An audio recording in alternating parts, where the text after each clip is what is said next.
Oh, this is something that she started. She asked for my advice. Well, I Tell me needed that, didn't I? help. So anyway, so So- I got them to help me. And actually, we called a lot of people, and everybody gave a little A little bit. of something. You won't find it in here, but It's Yeah, full of something, some of them I we got to think. cut out. Yeah. So. yeah, I don't believe we can say that. Okay, you start. All right. In 1954, when Edward was quite slim, he met the Cravens girls, Joe, Pat, and Jim. Their nicknames seemed kind of witty, but he thought the youngest to be quite pretty. He fell in love with the youngest of the three, and he asked her, "Will you marry me?" Their hearts were so merry, the date was set for the 13th of February. Betty Jo married Jack, Pat married Paul. The stork brought children to them all. Because of Sandy, Ed became an uncle before he was a dad. Soon Uncle became the only name he had. And then along came Kurt to make Jimmy a mother. Pam came along before Reed, Kurt's brother.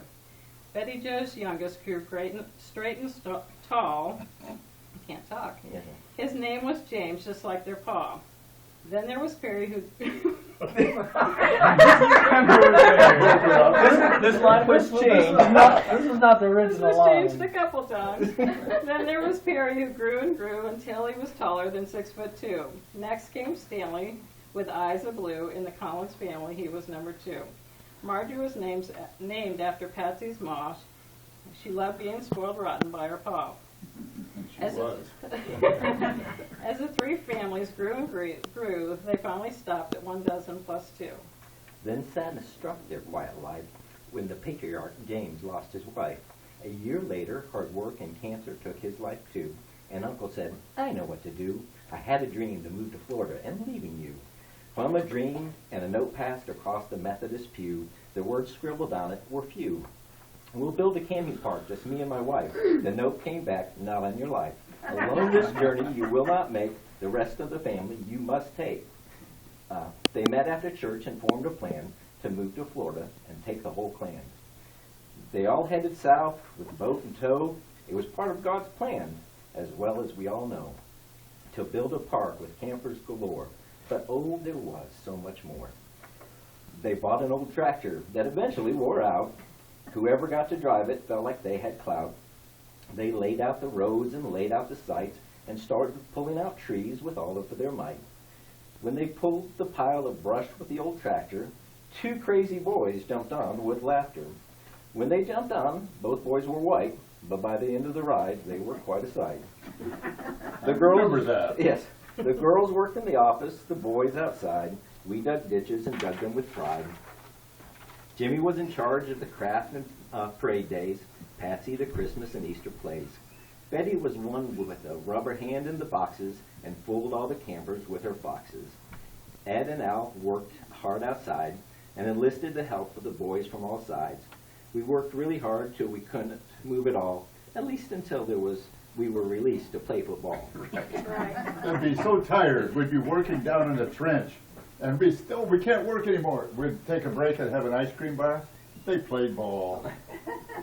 We all learned electric from our Uncle Ed. Some of us still use it today to keep our families fed.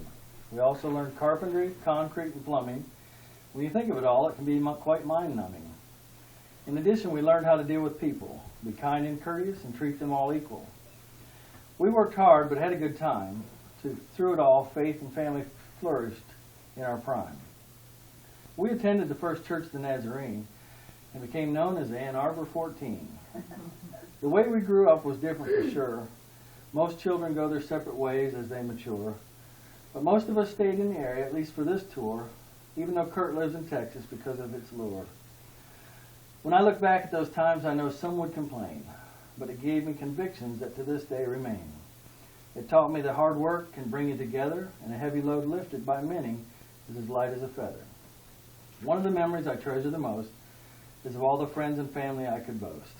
The campers that stayed there became like family for sure, like hundreds of grandparents whose memories endure. Many of them have long since passed, but some of the stories continue to last. Even now we've lost some of our own. They're sitting at the foot of our Father's throne. There's Aunt Irene, George, Lillian, Eddie, Jack, and Betty, Patsy, and Paul. But we know we'll see them again when our Savior calls. Uncle, you've been the spokesman most of the time. Now it's our turn to read you this rhyme. Jimmy, you were always the quiet sister, working behind the scenes with your own aches and blisters. Trust and obey has always been your song. You've impacted our lives for so very long. So we're here tonight to celebrate with you. 60 years and a lot of memories, too. You may be Ed and Anna the most, But Uncle and Jimmy to us, we will boast.